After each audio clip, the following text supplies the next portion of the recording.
wow, this has become a guerrilla business again. I mean, that honestly, that's what I learned here is that the search for one good thing was tougher than I figured, and you know what you see is you're all in one way or another saying you've got to fall back on grit, wile, luck, all the things that 20 years ago were making independent film and kind of fell away in the 90s. I think we ought to throw this open up. Do you guys have a process here that we can start getting some questions from the audience? Uh-oh. Here they come. Mike. I would just say wide open, no holds barred, and I hope there are a lot of them. So we talked a lot about distribution. I wanted to bring it back to craft and directing, and I was wondering what you guys look for in actors in the casting process.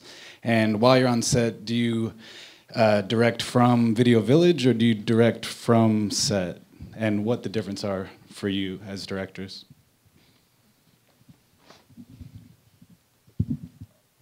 Well, I started as an actor, and so I think that for me is, I mean, it's kind of how I deal. When I try to figure out how I would direct if I hadn't acted, I can't figure out what it would be. So that's, I mean, it's really essential, central part of the experience to me, and I spend as much time with the people and trying to create a kind of, I mean, this sounds like bullshit, but some sort of sense of community, and that we're involved in in the same task together, and I try to listen a lot, and I also, talk a lot, but I don't sit behind the monitor.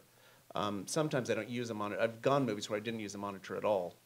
I've gone now, I think it's okay, but I think it's really a trap and dangerous to sit there too much. I think you need to be engaged with the people who are putting all this stuff at risk, because it is a risky, scary thing to be an actor performing. And however confident they might seem, or however angry they might get, or however opinionated they might be, on some level, there's a certain degree of terror. And no matter how many times they've succeeded, I always think the most amazing thing is no matter how many movies you made and how many movies all these actors have made, when you show up on the day to shoot a scene, everybody thinks this is the time it's not going to work. I always say it's always haunted by some anxiety about, is it really going to come together? Mm-hmm. And somehow as a director, I think a lot of your job is figuring out how do you defeat that, and how do you create as tensionless an environment as possible, because I think that's when the best work gets done. Yeah, I actually also found myself on set with the actors. I had a little tiny monitor with me that I would glance down at, and I would find myself often sitting on an Apple box staring at the monitor, looking at the monitor with a little notebook, staring at the actors, like writing notes, because I did a lot of long takes and I didn't trust my memory, so I would write little notes during the take for whatever adjustments I wanted to give, and found it much more.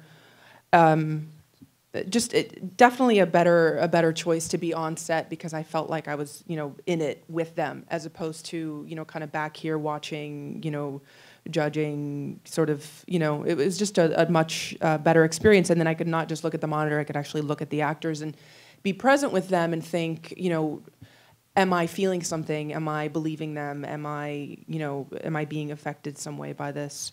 And that was really the question that I asked throughout the whole process, from casting, to being on set. You asked, what we look for in actors, and I think it's, for me, it was really like finding the people who most embodied the spirit of the characters, and watching them very closely from the moment they walked in, throughout the whole, throughout the entire audition, wondering, if I believe them as the character, and if I, believe them, period. And really just kind of getting to know them, as, you don't have a lot of time, so it's just asking questions and trying to figure out who they were in the, short time you have with them. For me, you asked two different questions, both of which are sort of very important, obviously. The first thing I would say about the Video Village thing, it depends, I think, on how you started out. Because I started out, the first picture I did, I had the crappiest video tap ever, and so I never looked at it. And I find myself now almost never consulting the tap, always watching right below camera if I can.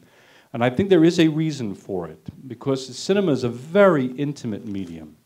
The best seat you have in stage is 20 feet away from the actor, the equivalent of a cowboy, right? Or maybe a wide shot, you know.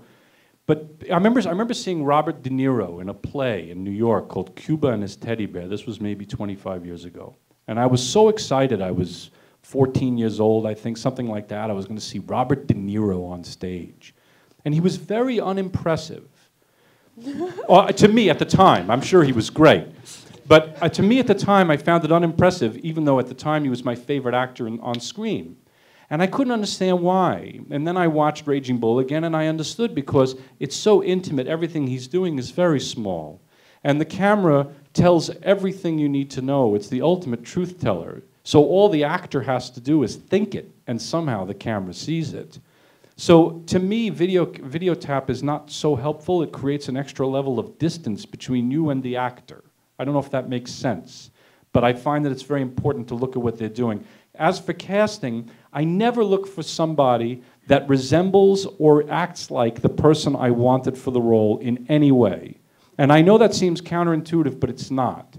I hear people sometimes, thank God nobody here, but say, I want my vision on the screen, I'm going to get it, I don't care what happens. And to me, it's a grotesque error, because there are actors involved and cinematographers and editors and all these people who are way better at their job than you are at their job. And so their job is to expand the idea that you had in mind. Do you know what I mean? And your job as the director is basically to be the ultimate filter, to embrace the things in casting, to embrace the things that expand the original scope of the idea, and try to get rid of the things, or people in this case, sadly, that get in the way of your original idea. Do you know what I mean? So when you're casting, I'm always looking for somebody who brings something interesting and surprising that I never thought of, but is almost an embellishment on the original conception. I hope that makes some shred of sense. Hi, another. I would just want to say one more thing about that. The other thing that I really do notice that I look for is the more I do this, the more I'm looking for storytelling allies in the actors. Actors who aren't necessarily don't worship at the altar of emotional truth. I mean, obviously that are very good, solid actors and acknowledge that, but see that that we're partners in telling a story, and that the story is in the end the master that we're all serving. And you know, some actors are just staggeringly good storytellers, and I had a bunch of them.